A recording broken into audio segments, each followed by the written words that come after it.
Boa noite. Tudo bom? Como é bom, né? Estar assim na casa de Deus e a gente receber essa oração que Deus traz para nós. A oração do Espírito Santo, a oração de consolação, é aquela que consola o nosso coração, que vem preencher a nossa vida, que preenche aquilo que falta em nós. Hoje nós vamos compartilhar um pouquinho da palavra que diz: viver para mim é Cristo, morrer para mim é ganho. E o que primeira pergunta para nós, que vai ficar no nosso coração é: quem é que pode tirar Deus de dentro de mim? Então depois nós vamos responder essa pergunta. Primeiro deixa eu apresentar, né? Sou o Denis,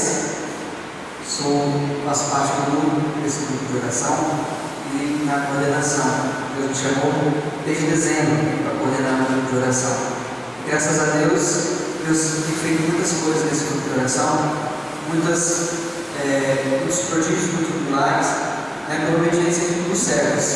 Então eu quero louvar pela vida de vocês que fazem com que esse grupo de oração aconteça. Sou casado com a Cristiane, e estamos caminhando em Jesus. Então, quem é que pode tirar Deus de dentro de mim? O demônio pode fazer isso?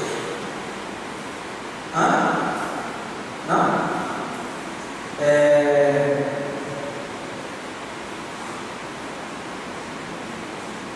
Uma pessoa qualquer pode tirar Deus de dentro de você? Não? Não, né? A única pessoa que pode tirar Deus de dentro de você é você mesmo. A única pessoa que pode dar acesso direto à sua vida, a Jesus, é você. Se você estiver determinado em fazer aquilo que Deus quer, Deus sempre estará na sua vida. Nenhuma outra força pode tirar Deus de dentro de você, entende? E Deus também não vai invadir a sua vida, porque Ele não invade. Ele entra, mas primeiro Ele pede licença. Não é assim? E aí nós convidamos Deus a entrar. O que nós fizemos aqui agora com o Espírito Santo foi o quê? Convidar que o Espírito Santo venha sobre nós, que o Espírito Santo adentre em nós. Não é assim? Nós vamos ver isso aqui com Jeremias. Você que trouxe a palavra, Jeremias, capítulo 1. Nós vamos entender melhor esse chamado de Deus para a nossa vida. Nós vamos entender o que Deus quer para nós. Porque Deus primeiro nos escolhe e diz assim: ó, é você Denis, você Cecília, você Rodrigo. Então Ele chama pelo nome. Ele não escolhe qualquer um. Ele vai escolhendo para que seja dele um profeta, para que possamos ser profetas, não simplesmente qualquer um, como são chamados por aí.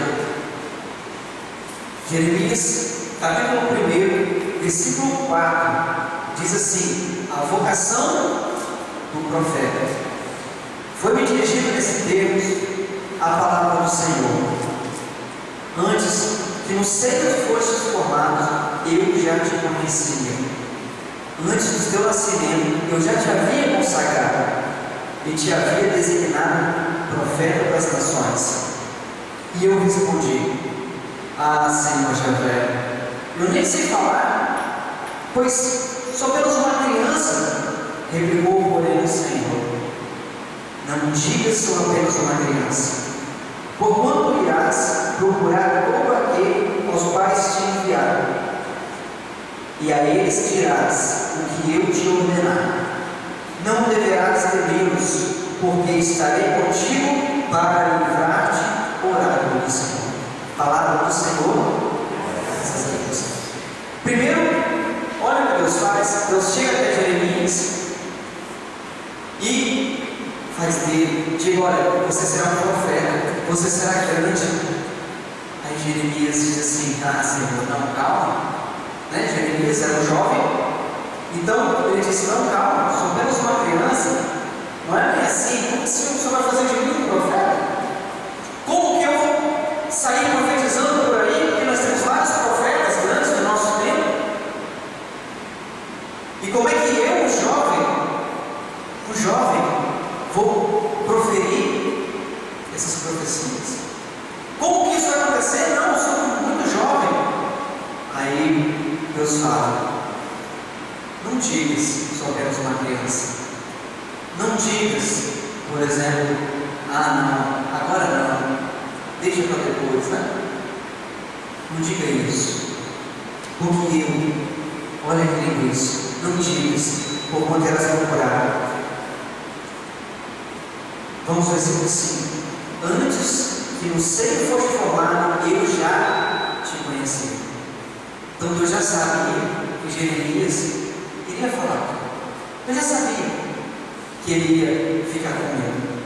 Deus já sabia que dentro do coração dele ele ia ter esse temor de proferir as profecias, esse temor de falar em nome de Deus, porque ele era jovem. Agora você imagina, né? Os nossos jovens de hoje, nós temos vários grupos de jovens. Agora você imagina se um jovem daquele, Deus escolhe e fala assim: ó, você agora vai proferir oráculos, você vai ser um profeta do povo. Para nós, se tivermos um profeta, um Senhor de 70 anos, 60 anos, né? E tiver um jovem de 18, 17 anos, quem mais vai trazer confiança para nós? Com certeza, o Senhor de 60, 70, não é assim? Por causa da experiência de vida. Então traz mais seriedade. Mas se temos um jovem que vai falar em nome de Deus, muitos de nós temos medo, não é isso? Temos medo. Não só jovem, eu digo em idade, mas digo assim, pessoas que conheceram a Deus há pouco tempo, né? Pessoas que conheceram a Deus há pouco tempo e estão se dedicando agora há pouco tempo a Deus. Temos medo. Temos medo de falar em nome de Deus, né? Porque quando nós falamos em nome de Deus, nós estamos lidando não simplesmente com pessoas, nós estamos lidando com almas. Porque o que importa para Deus é a alma. Tem até uma música que diz isso, né? Dá-me almas e fica com o resto, né? Diz isso. Deus pede: me dá as almas, o resto fica para lá, não me importa. Então nós, como profetas de Deus, Deus nos consagrou a ser esses profetas, né? Mas você vai falar assim: Deus me consagrou. Ixi, eu estou confiante não. Deus me consagrou. Me chamou a ser profeta dessa nação, de que hoje eu vivo. Em nome de Jesus, eu vou fazer a vontade de Deus. E Deus tem um chamado para a nossa vida. Deus nos chama. A cada um chamado diferente. Não é assim? Deus me chama, tem um chamado para mim, para o Diego, para o Heron. E nesse chamado que Deus faz, nós vamos entender que precisamos de duas coisas. Primeiro, muitos são chamados ao casamento. Não é assim? Nós temos um chamado, né, que Deus faz para nós, o casamento. É um dos mais comuns hoje, né? É o casamento, é um chamado. Não adianta eu querer viver solteiro se Deus me chama ao casamento. Eu serei infeliz no meu chamado. Na minha vida eu serei infeliz. Por quê? Eu não estou fazendo aquilo da qual eu nasci para ser. Entendemos? Outra coisa, as freiras, por exemplo. As freiras, elas têm um chamado especial também, não é? Assim como um casamento. Então, se a freira hoje, se ela renega esse chamado que Deus tem para ela, de viver, ser a esposa do Senhor, como nós ouvimos muitas vezes falar, ela vai ser infeliz se ela não fizer esse chamado. Por quê? Isso é um dom que Deus dá. Isso é algo que tem que ser aguçado na vida dela. Então, ela só vai ser feliz se ela se doar para aquilo que foi chamado. Não é? É assim que acontece. O padre, da mesma forma, o padre, ele também tem um chamado. Um chamado a viver a castidade, ser casto. E viver de 100% para Deus. E naquele 100% é viver sem ter uma família, né? Sem ter uma esposa, sem ter um filho. Por quê? É um chamado especial que Deus também dá. Então, é dedicar o seu tempo 100% para Deus. Então, nós até nos questionamos, mas por que o padre não pode casar? Você imagina então também uma situação de um padre, como seria difícil ele tendo que cuidar de, vamos colocar o Padre Santo hoje, para cuidar de não sei quantas comunidades, são 26 comunidades, se não me engano, 26 comunidades, esposa, filho e mais uma coisa, só né? Então, imagina, seria muito difícil. Então, o padre, por opção, ele vive o celibato. É uma opção, né? Então, por essa opção de vida, por esse chamado que Deus faz para ele, ele vive esse chamado. Mas todos nós, tanto o padre, quanto as freiras, quanto nós casados, os solteiros, temos dois chamados que são iguaizinhos. Primeiro, a ser santo, independente da sua condição, casado, solteiro, padre, freira, independente da sua situação, somos chamados a ser santos como filhos de Deus. Essa é a nossa missão. Seja você de uma pastoral, seja você de um grupo de oração, seja de você qualquer movimento que for, Deus nos chama a ser santos. Esse é o primeiro chamado. E o segundo é ser profeta para o outro. Nós temos que ser profetas para aqueles que estão perto de nós. Entende? Se eu não entendo que eu tenho que ser profeta, não adianta eu vir para a igreja e sentar no banco e voltar, e sentar no banco e voltar. Deus nos dá um chamado, e foi isso aqui que ele disse no capítulo 1. Ele disse que nos constituiu para sermos profetas. Então, quando eu e você tomarmos essa consciência e entregarmos assim, eu sou um profeta de Deus. Assim como já aconteceu várias vezes aqui nesse grupo de oração, momentos em que nós começamos a rezar e Deus usou de nós, da nossa boca, dos nossos ouvidos, para poder profetizar sobre as pessoas. É o que nós fizemos aqui agora. Nós tivemos um momento profético aqui. Foi um momento em que nós rezamos, paramos, silenciamos e Deus falou algo para nós, para que possamos escutar. Mas quem falou? Fomos nós.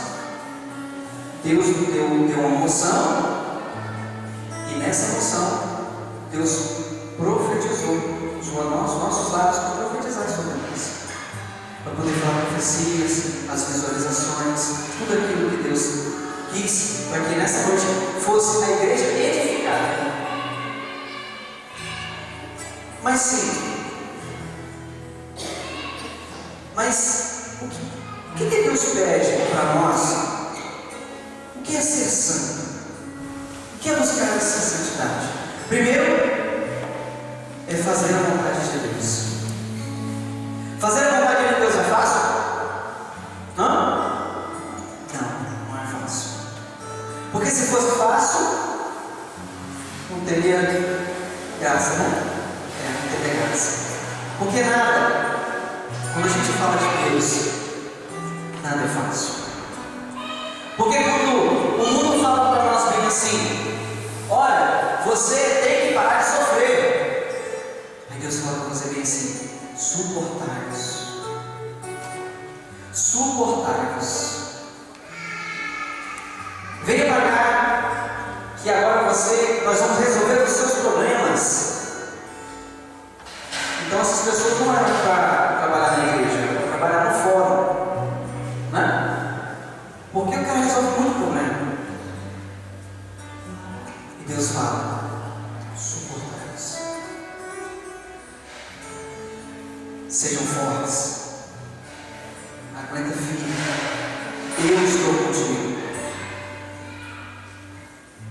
quero ler junto com vocês Jeremias 26. Ele vai contar um pedacinho muito pequenininho daquilo que Jeremias sofreu, daquilo que Jeremias suportou passar pelo chamado dele. Porque Deus só dá, vamos dizer assim, só dá missão complicada, vamos dizer dessa forma, para aquele que Ele ama. Então, meu filho, se você está recebendo muitas cruzes, se sua vida está difícil, se não está fácil, é porque Deus te ama muito. Porque Ele sabe o que você pode suportar. Deus sabe até onde você pode ir. Deus não vai deixar que você morra pelo caminho. Não vai não. Mas pelo contrário, as nossas dores, as nossas cruzes são para que eu e você, nós possamos subir e chegar no nível de santidade maior. No momento que nós largamos aquela cruz e deixamos para trás, nós estamos largando todo o plano de santidade que Deus tem para a nossa vida, entende? Porque se a vida fosse fácil, se a vida em Cristo fosse fácil, Ele não precisaria morrer por nós, entende? Ele não precisaria morrer por nós, simplesmente cada um viveria por si e acabou. Mas não é isso que a palavra nos ensina. Diz assim lá em Jeremias 26.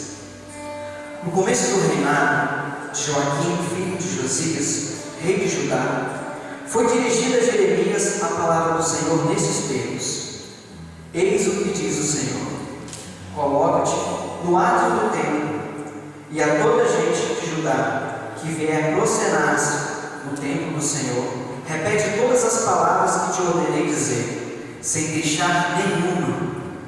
Talvez ouçam eles e renunciem o perverso comportamento. Eu me arrependerei então dos males que cogito desencadear sobre eles por motivo de perversidade da sua vida.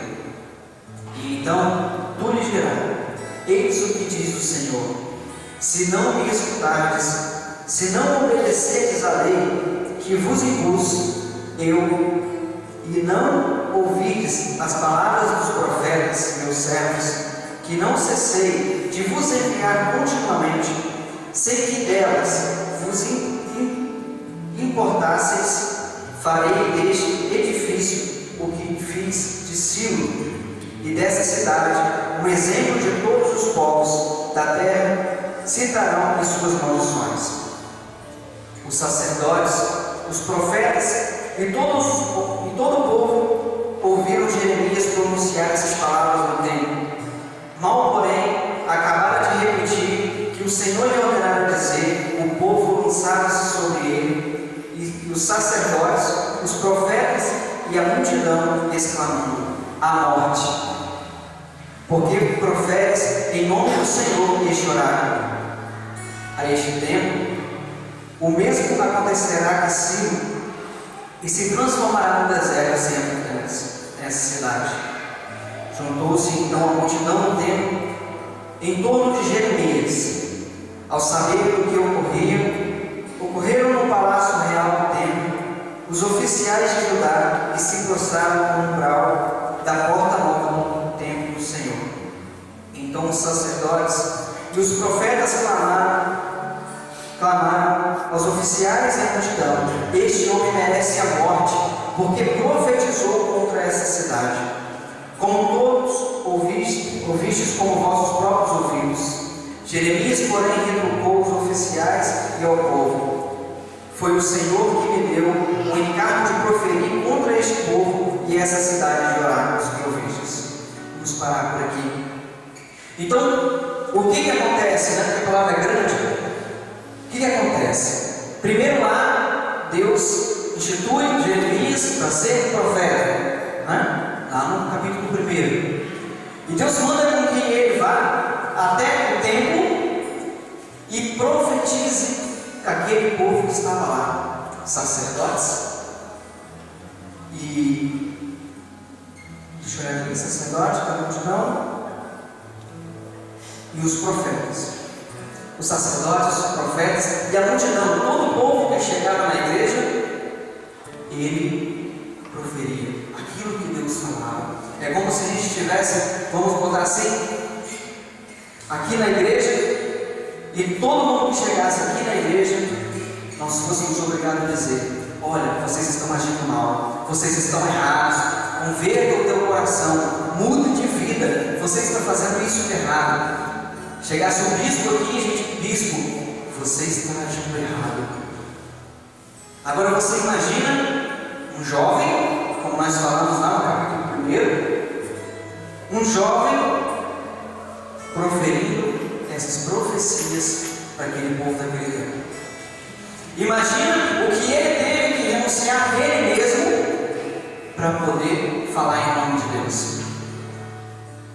Não foi fácil. E logo depois que ele termina, os profetas, os sacerdotes queriam a morte dele. Aí eu te falo: será que nós teríamos a coragem de Jeremias? Será que nós teríamos a coragem de virar para os nossos sacerdotes e falar: você agiu errado, você está agindo errado, converta o teu coração, muda de vida, porque isso não é certo.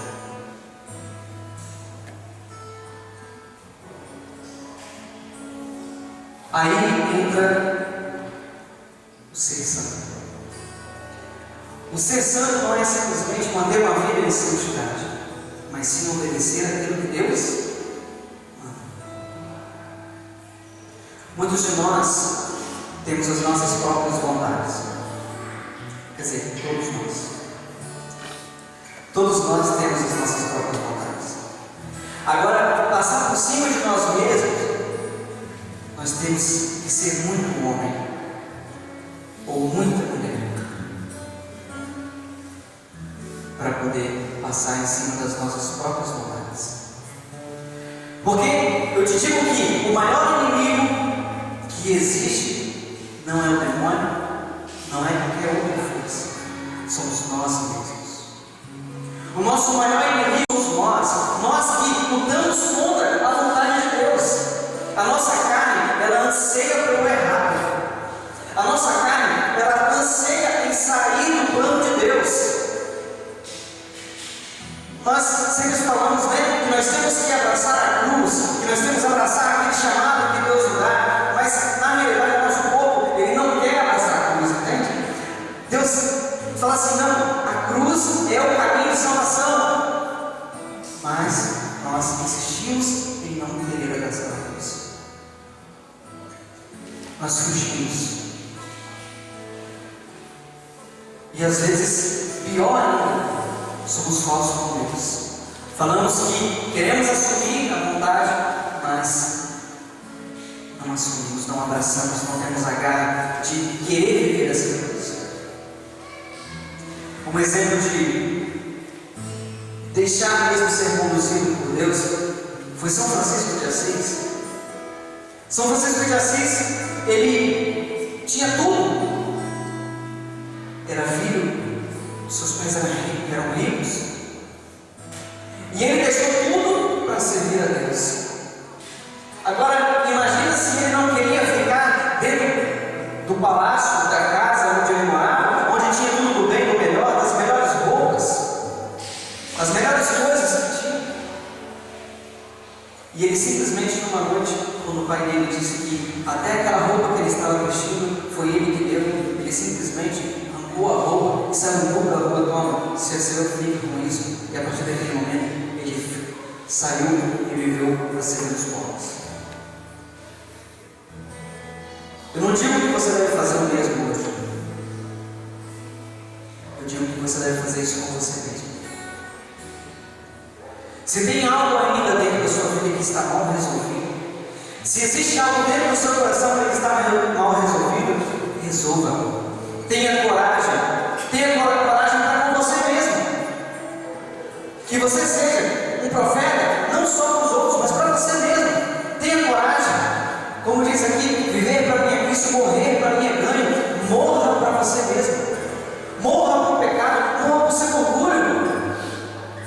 Morra para aquilo que você acha que é certo, os seus preconceitos, daquilo que você acha que já é certo e que nunca mais vai mudar.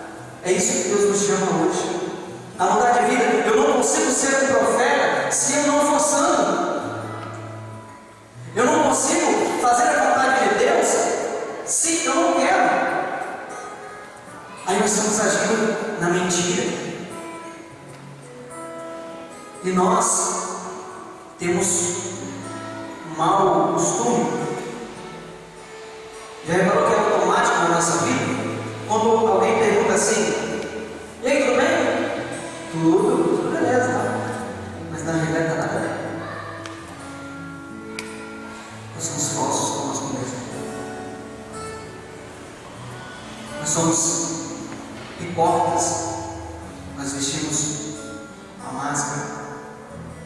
E quando chegamos em casa, tiramos. Para a igreja somos uma coisa, em casa somos outras, no trabalho somos outras. E nós, seres humanos, temos a facilidade de nos mascarar. Só que nós não conseguimos permanecer com essa máscara por muito tempo. Graças a Deus, né? Graças a Deus. Porque chega um momento que a nossa máscara cai e Deus bota tudo às claras. E esse chamado hoje para Deus, que Deus nos faz é isso: é morrer para nós, é morrer para aquilo que é a nossa vontade e deixar que Deus cresça em nós. Santa Rita de Cássia, Deus tinha um chamado para ela. Eu acho que a maioria já conhece o chamado dela. Mas os pais dela queriam que ela se casasse, que ela não virasse freira. E enquanto ela viveu com o marido, ela sofreu. E ela sofreu, e ela sofreu, até o dia em que ele morreu.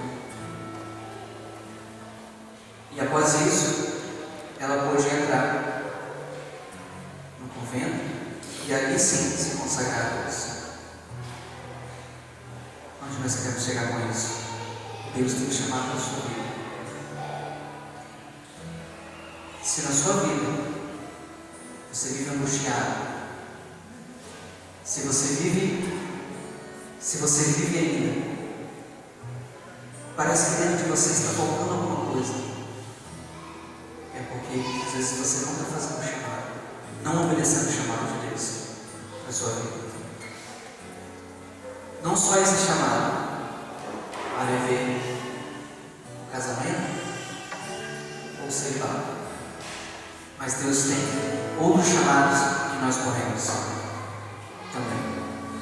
Então, por isso que Deus possa transformar nessa noite a nossa vontade, transformar e que possamos mesmo renunciar àquilo que é em nós, que nos atrapalha de ter uma boa união com Deus.